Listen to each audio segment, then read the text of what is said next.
as well. Mike Lyons, please stick with us. We're going to go now to CBS News foreign correspondent Seth Doane. He is on the scene in Damascus, where he has heard explosions. Seth, what have you seen? What have you heard? Well, good early morning to you here from Damascus. President Trump was speaking around 4 o'clock local time early this morning. And as he was speaking, we were hearing rumbling in the distance, the sound of what sounded like airstrikes.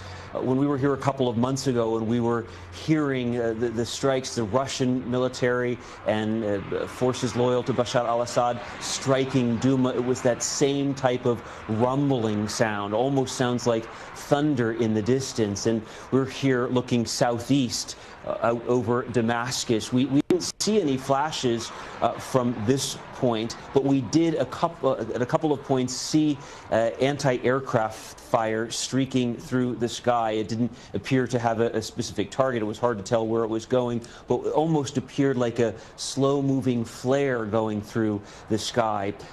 Throughout the time the president was speaking, we could hear that rumbling, presumably a coalition airstrikes, targeted bombing of some sort. Obviously too early for us to know exactly what those targets were at this point in time. Seth, earlier today and throughout your reporting there in Damascus, and I will add that you are the only network correspondent right now in Damascus, you spoke with several Syrian civilians who seem to not believe, number one, that their leader has used chemical weapons, and certainly did not seem worried about an imminent attack. Is that right?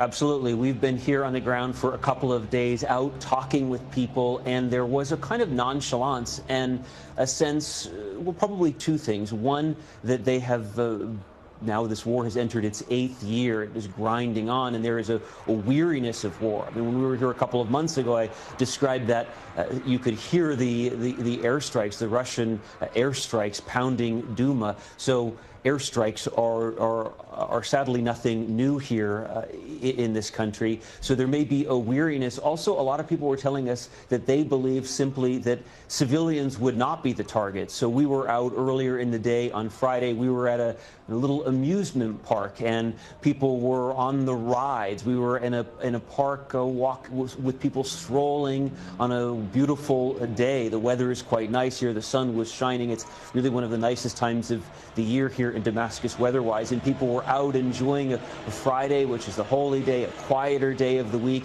and there was this very relaxed tone and a real questioning of would President Trump, would coalition forces follow through with these threats, and it appears that early this morning they have.